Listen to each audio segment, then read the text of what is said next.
right. So clean up this.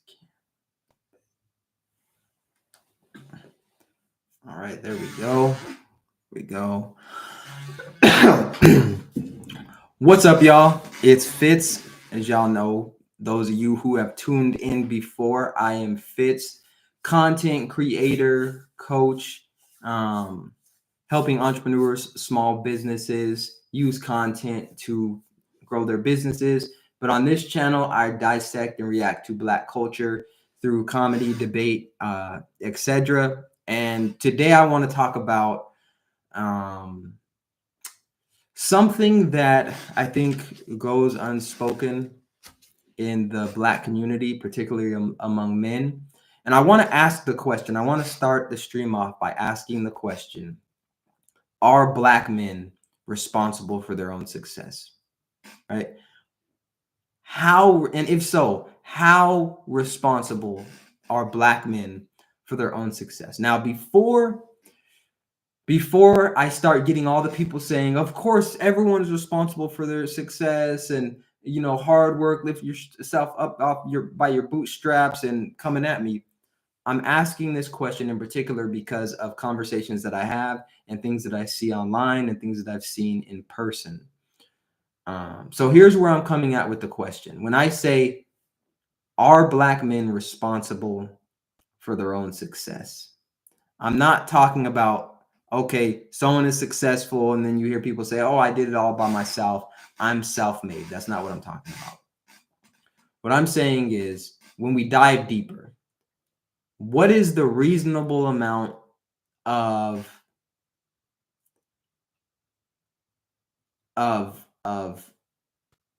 I guess obstacles someone can handle, right? So how responsible should Black men be for their success? I've broken it down in 3 categories: government, parents, and you. Okay, each of those categories I'm going to dissect and try to make sense of how each of those categories can influence how successful a Black man is, and then open the conversation up for broader dialogue in the comment section if anyone wants to jump on now or when this is on replay. So government, right? When we think of government, in order to analyze what role government plays in the Black man's success, we need to understand what obstacles the government places in front of Black men in general. Now, this is not saying those obstacles cannot be overcome. All this is saying is, what role does government have in decreasing the chances that Black men can succeed? Okay, historically, what we know is that the government played a role in Jim Crow, the government played a role in slavery, and in modern day, the government plays a role in policies that further complicate the Black man's existence when we're talking about Black men that come from certain socioeconomic backgrounds, Black men that are conditioned to believe that they are less than white men, Black men that are targeted by the criminal justice system and are charged more heavily for the same crimes that white men and other men of other groups when they commit crimes, right? We know all of these things to be true. And so the question, I don't think in many people's mind is it actually happening? The data shows that it's happening. The data shows, I believe, that 1 in 3 Black men are expected to go to prison or be locked up sometime in their life, higher than I think any other men as a percentage. But what role does that play? Like, if we had to put a percentage to that, and I'm going to put a percentage to it in my mind, okay? What role does government play in holding Black men back from succeeding? I would say it plays, if I had to put a percentage to it, I would say 5 to 10%. Right? Like if we're starting out at 100%, someone has 100% chance of succeeding. I think government and the policies and the way that things are ran, 5 to 10% will take that off, right? And say like, okay, someone that had 100% chance with the government not having these obstacles in the way, 5 to 10% chance a drop based on that. Being a black man and understanding, listen, okay, nobody's perfect. We're not just talking about black men from the hood. We're talking about black men overall, right? People make mistakes, and one wrong run-in with the law, you can be disproportionately charged, or you can be placed in a situation where you don't know how to react, and now you do something stupid. All these things, right? So I'm going to give it 5 to 10% and say government can play a 5 to 10%, or it can decrease chances 5 to 10%. Now, this is not based on any study. This is just the way I'm looking at it, right? When we think about government, it's interesting from the black man perspective, because many black men vote Democrat. They vote Democrat, but then they say that they don't trust the government, they don't trust cops, but they're for the party that wants bigger government. And it's also interesting because a few years back, when the whole defund the police movement was strong and things like that, I sat back and I thought, like, do these people understand that the police are still a part of the government? And sort of like, the police are a part of the state. They're acting on behalf of the state. And so you can't say that you hate police but love government, because they're essentially the arm of the government. They enforce what the government wants, what the government says is the case, right? So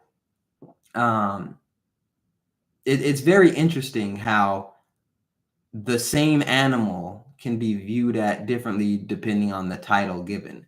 It's like the police are acting on behalf of the government. When Nancy Pelosi or Joe Biden or Donald Trump, they pass a bill, or Congress does something, they're not going to come out and enforce it. The people who enforce it are the police. So the police are actually a part of the government. So it's interesting how black people say, we don't trust police, but you disproportionately vote for a party that wants to expand the government.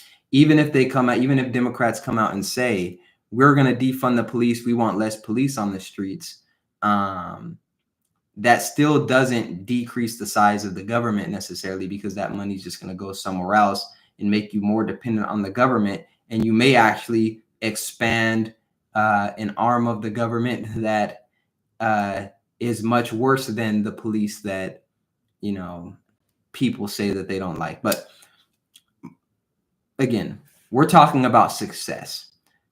Do I think that, and I'm going to talk about it overall, do I think that the government overall can hold a black person back in and of itself from succeeding? No, I do not. In the way that we're talking about policy. But if we're talking about, for instance, when the government comes out and they make it seem as if black people are victims. They run campaigns based on getting black people emotionally riled up so that we will vote for them. They sponsor and push and promote black violence and black brutality in a way that they know is going to get reactions from us more than other groups of people. Then yes, I think that on a different level, not on a policy level, but on a psychological level, can make black men in particular fear and feel as if they're not able to accomplish what other men are able to accomplish. One moment.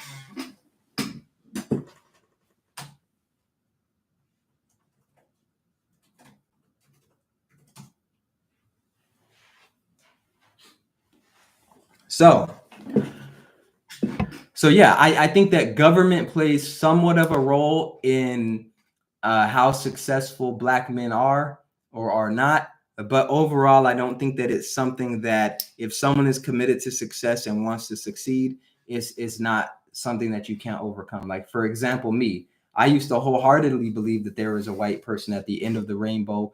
No pun intended when we're talking about the other stuff that's attached to the rainbow colors now. But I used to wholeheartedly believe that there was a white person that was going to stop me from succeeding, because that's what I was told.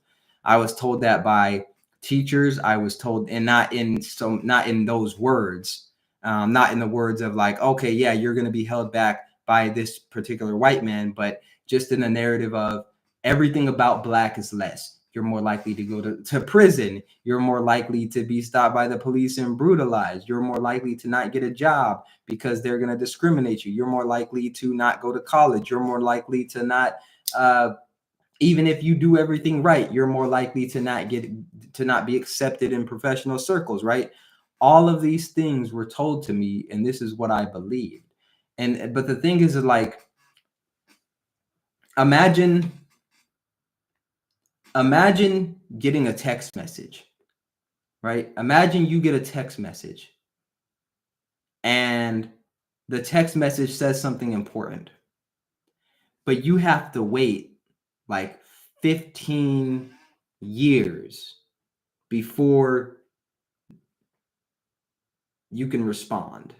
Essentially, that's what it feels like growing up as a Black man sometimes, when you're getting this information, because from the time you're a child to the time you turn 17, 18, and then even beyond that, you're given a message and you don't have time to actually respond to that message until you become an adult and go out in the real world and start interacting in certain ways. Like if I'm 5 years old and someone's telling me you're not going to be able to get a job because they're going to discriminate against you.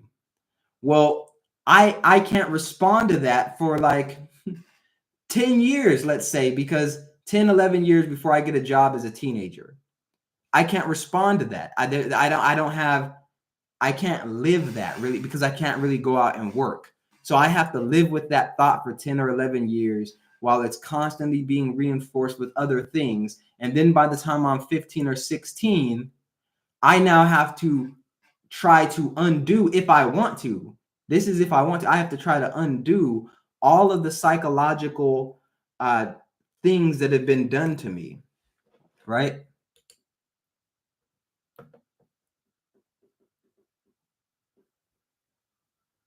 So we got D.Son1. He says, I agree. I believe on an individualistic level, the government can't stop success. But I think policy implemented or not have greater impact on different pockets of certain communities. Absolutely. Absolutely. And thank you for that comment. Absolutely. And much of what I talk about is on an individual level, because I learned a while ago that when you start talking on group level, it gets very complex, right? So and because I coach people, I work with people, I consult people, and when I'm doing that consulting and coaching, I'm not doing it to the group, I'm doing it to the person. So when I'm talking about success is a personal journey. I truly believe that most people with the right plan in place and the right goals, there's nothing you couldn't come back from, right? There's nothing you couldn't come back from. And so when I talk about these things, when I talk about success, I'm talking about a person who's committed to success, who wants to make it work, who's ready to do what it takes, and is in it to win, right? Because group macro is different than micro.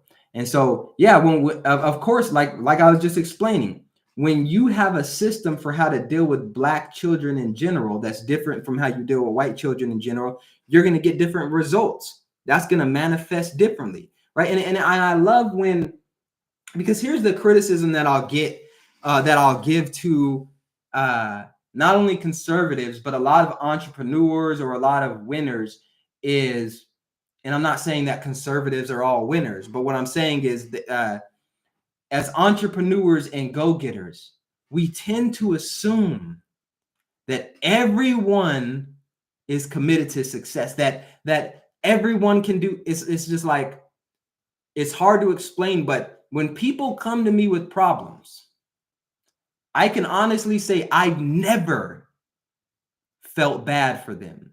I've never said, okay, well, you can't do that because of this. I've never done that. But they will say they can't do it. They will give all the reasons, all the excuses. And I'm just like, do you want to win or not? Do you want to win or not? Listen, like I remember when I was heavier into video games, there'd be video games I never played in my life. Never played the video game, but I'm at a friend's house or I'm chilling with my cousins and they played the game before, right? Hey, Fitz, you want to play? Yeah, I'm about to beat your ass. I ain't never played the game. But I know if I go into it with the mindset that I'm going to win, I'm more likely to win.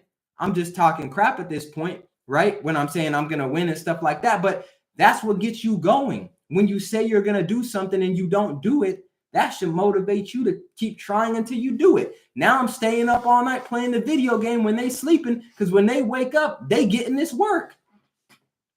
So yeah, if you want to succeed on an individual level, you need to put yourself in a position to where you look stupid, where you're going to lose, where things aren't going to necessarily work out and be so easy peasy, lemon squeezy, right? I don't know how I got that out. Okay. I don't know how I got that out, but the point that I'm making is on an individual level, you have to tune out the group stuff, the macro stuff. Right? You have to tune out the 1 in 3 black men are going to go to prison. You have to tune out the police are going to brutalize me. You have to tune out, even if you do the same amount of work as white people, have the same credentials, etc., you're not going to get the job or you're not going to get hired. You have to tune it out. Why? Because that calculus, that equation, when those statistics are there, they don't take into consideration you and your unique perspective, right? They don't. This is just in general, this is the truth, right? And some of that information you can cipher through, and you can say, okay, let's take the job thing, right? Because I have experience with resumes and things like that. There is a time when I was applying for jobs and putting in applications. I meet the qualifications, and I'm not getting calls back. What would an average black person, average black man do and say? It's because I'm black. That's what the average one would do. What did I do? Why? Why aren't I getting calls back? What could I do to improve it?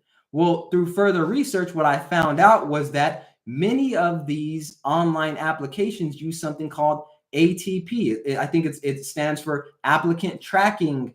And I don't know what the P stands for. I forgot what the P stands for, but pretty much there's technology that exists that goes over your resume, and the AI will match keywords on your resume to the description that the employer has put out. And so you could have the qualifications, but if you didn't put in the skill set the exact thing that they have for the description of the skills they want, you may have the skills, but the AI isn't going to pick up on the fact that you have the skill set. But that's knowledge. But if you just stop at I'm not getting calls back because I'm black. If you listen to the data on that, you don't take it a step further. And that's what I'm saying. I'm not saying ignore the data, but understand that much of that data, it may not apply to you in certain situations because it hasn't taken into consideration that variable of it, right? That data that says X amount of black people don't get calls back, it may not have taken in consideration that X amount of black people don't understand that these new AI systems, they work in a certain way, right? So the point that I'm making is once I paid and I got the knowledge that this is what was happening, I started getting calls back. Hey, come in for an interview, right? But I wouldn't have known that or even thought to do that if my instinct, or if I followed the line of thinking of it's because I'm black and I stopped there. Because the moment you blame it on something, and here's what I want people to really take away from this.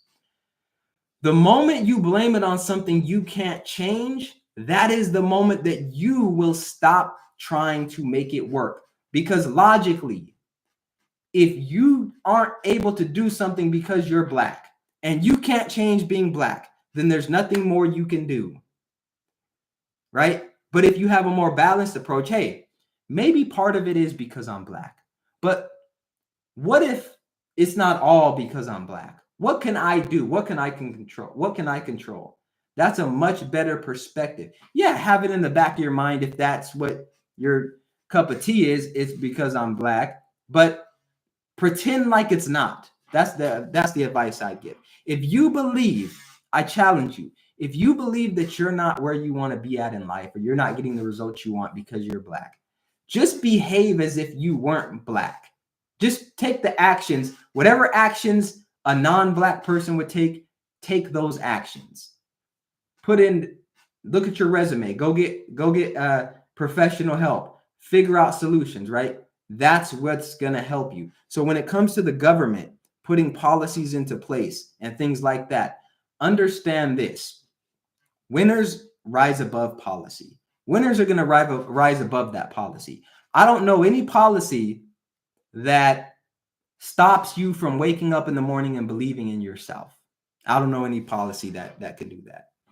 I don't care who gets elected this election season. There's no policy in the world that's going to make me wake up and be like, yeah, I'm less than that other person. There's no policy. It's just like the insecurities that you have are going to be the same under Joe Biden, the same under Trump. They'd be the same if Goku from Dragon Ball Z became president of the United States, right? Like whatever insecurities you have are not going to be cured because you got your president elected that you wanted. All right. So let's move on to the next one. My favorite one, parents. Now, this is an interesting one because I have a psychology background, right? I have a bachelor's in psychology, master's in sociology. So I did a lot of studying on how the psychological effects of parenting can impact you as an adult. And what we do know is that a lot of what happens in childhood carries over into adult. There's a lot of trauma that goes unfixed, unnoticed, unaware, and people tend to act out in childish ways because they never found proper coping mechanisms to deal with certain issues. Okay, so let's get into it. What percentage would I say parents, like parenting, your upbringing, has on how successful you're likely to be? I would say 20 to 30%. That if you're starting out at 100%, 20 to 30% of there could be like a 20 to 30% less chance that you're going to be successful if you come from a background where the parenting and the upbringing caused a lot of trauma and things like that, to the point to where it's holding you back on a regular basis. And here's why. Again, many people in this space will tell you it doesn't matter what happened to you. It doesn't matter what you're going through, what your external situations are. You can do it. And I'm not disagreeing with it necessarily, but what I am saying is if you don't address it, then yes, these things will absolutely hold you back if you don't address it. With parenting, it's interesting because many times people don't understand that when you were being raised and certain things were happening, you were developing habits, you were developing skill sets for dealing with the world.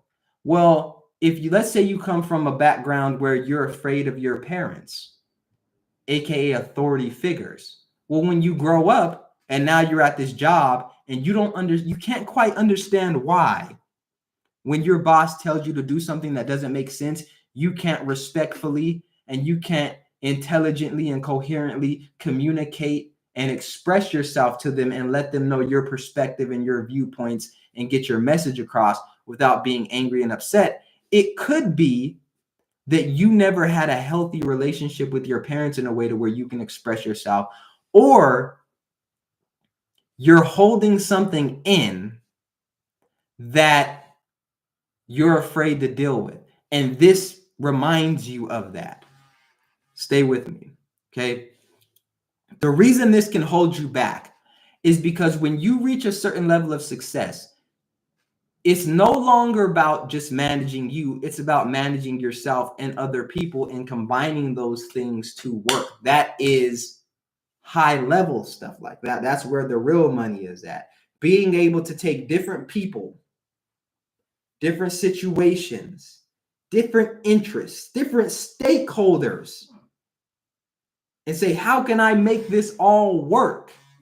But you're not going to do that if you can't control yourself, if you can't think through things, if you can't think outside of yourself, if you can't have perspective on things, if there's a wall right there. So imagine this. Your success in this situation is on the other side of this wall. Here's this wall, right? Your success is on the other side of this wall. Here's you, right? Your coping skills and your skill sets help you get over this wall.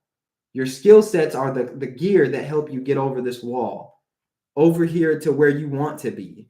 But if every time you run into this wall, you don't have the skill set, you're too afraid to develop the skill set, and you run, guess where you go? You go backwards. You go backwards. And then what ends up happening? Here's where it gets dangerous, right? You'll blame the wall. You'll blame the obstacle. It's my boss. It's my parents. It's this. Damn it, your success is your responsibility. Your success is your responsibility no matter how you look at it. No matter how much something decreases your chances of success, at the end of the day, just like your gravestone, your deathbed, that's yours. Your success is yours. It's your responsibility, regardless of where you come from, what type of parenting you had, what type of parenting you didn't have, what your job is, what your income is, whether you're a business owner, whether you're white, black. Your success is your responsibility. So when I'm asking the question, how responsible are Black men for their success? The real answer is 100%. 100% you are responsible for your success. Now, yes, there are factors like government, parenting, and yourself, right, that can decrease the chances that you will succeed. But that does not mean you are not responsible for your success. It's like this, right? When you get a driver's license, there are certain laws that you have to follow, right? And one of those laws is you're not supposed to get behind the wheel of a car if you have drank over a certain amount, right? Now, regardless of what led up to you drinking that certain amount, whether it was your dad was an alcoholic,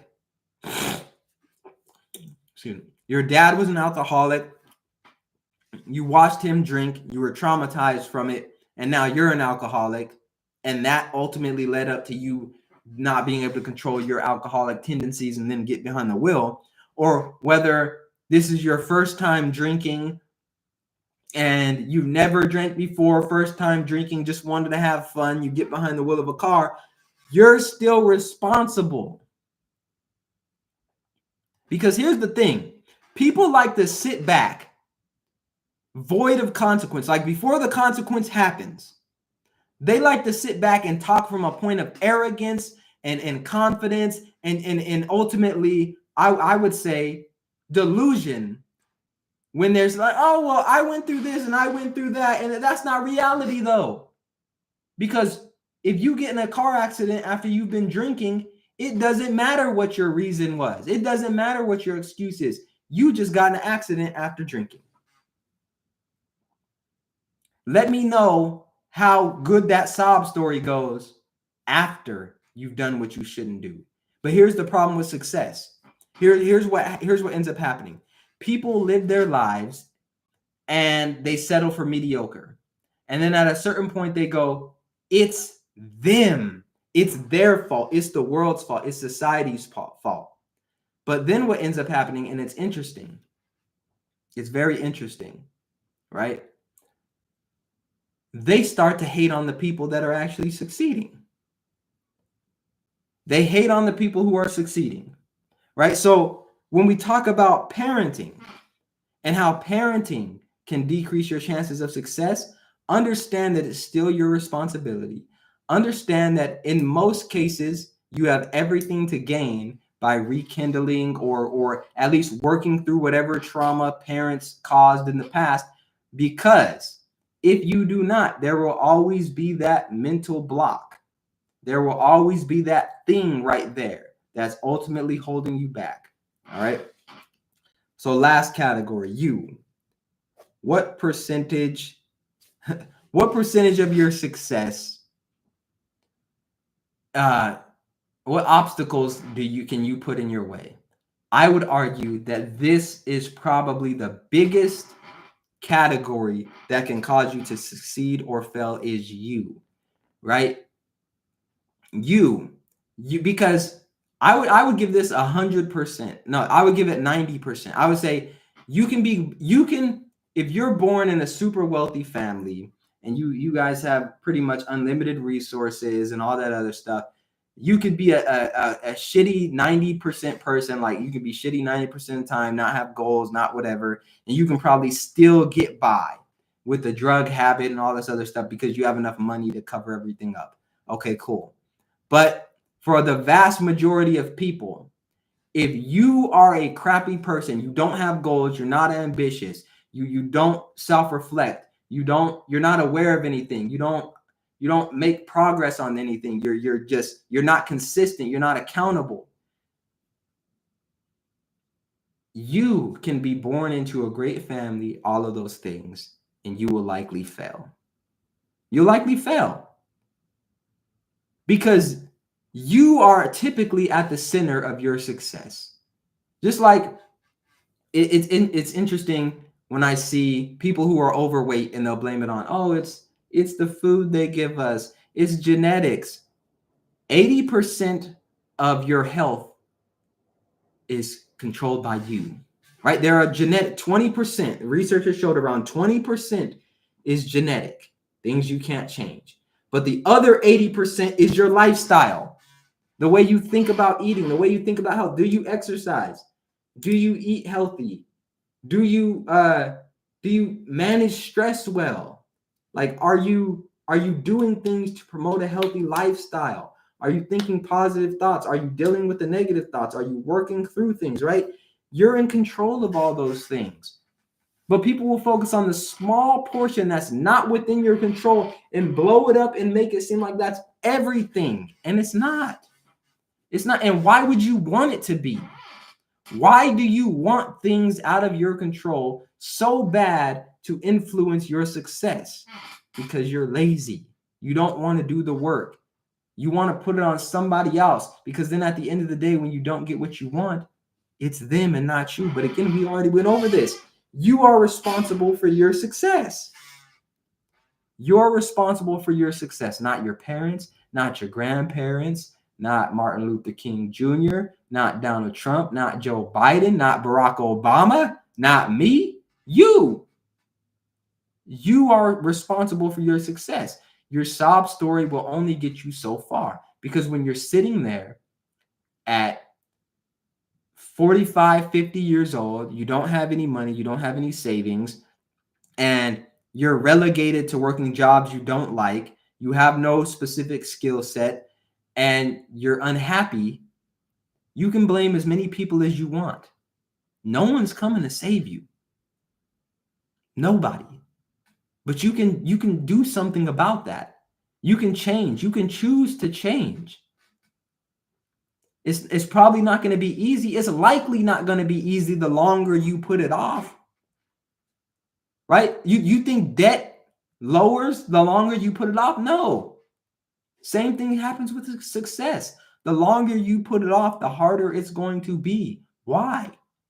Because now you have to undo years of interest payments, right? You have to undo years of interest payments, things that gained interest, negative thoughts, negative habits, things that aren't working towards you. You have to undo those things.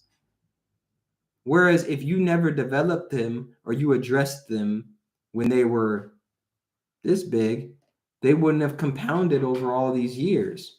And now you're sitting there at a point to where you don't even know where to start. It seems like it's overwhelming. It is. It's going to be, and it's going to suck. But that doesn't mean it's not worth the change. So again, wrap this up. Question I posed was, how responsible, or are Black men responsible for their success? The answer is 100% yes. How responsible are Black men for their success? Answer is 100% yes. Are there obstacles that get in our way, get in anyone's way? Yes. But that's where having a skill set, that's where coping, that's where having a strong mindset comes into place. That's where having your toolbox comes into place, right? Is there if I want to go somewhere that's 40 miles away, there's an obstacle in my way. It's called distance. It's called distance, right? There could be mountains, there could be landscape. But if I had a car, I could drive on the road and get there. The car is the tool, and the road, well, that's just the path that you need to take to get wherever you're trying to go. So understand this, right? I'll leave with this. If you are trying to succeed, the best thing that you can do, is pretend as if all the obstacles were set there on purpose, specifically for you and your skill set, for you to overcome. And it's your role, it's your job in life to overcome those obstacles. This was done for you, not to you. Those obstacles that are in your way were done for you. That's for you. You need those. You need those obstacles, right? Like if this was a recipe, you need that. You need that cumin. You need them beans. You need that turkey, right? Those are for you. Don't look at them as something that, oh, this is happening to me. This is here we go again. Why me? No. Why not you? Those are there for you. Specifically, they have your name on them. Take ownership. Be happy. Be happy that there's obstacles in your way. Be happy there's obstacles in your way, because now you get to raise to the next level and overcome them. It's all great. Success is possible. So I'll leave y'all with that. If you are watching live, make sure you go check out that new merch that I'm dropping. Show support for the channel. It goes a long way. If you're watching this on the replay, I'll put the link in the description for the merch. Just go support any way you can. Like, comment, subscribe, all that great stuff. Share if you got any value. And we are doing a live this Friday on masculinity, men paying the bills or splitting 50-50. Does that make you a real man? We're going to get into it. I think it'll be an interesting conversation. I'm excited to hear what everyone says. And I'll see you on Friday.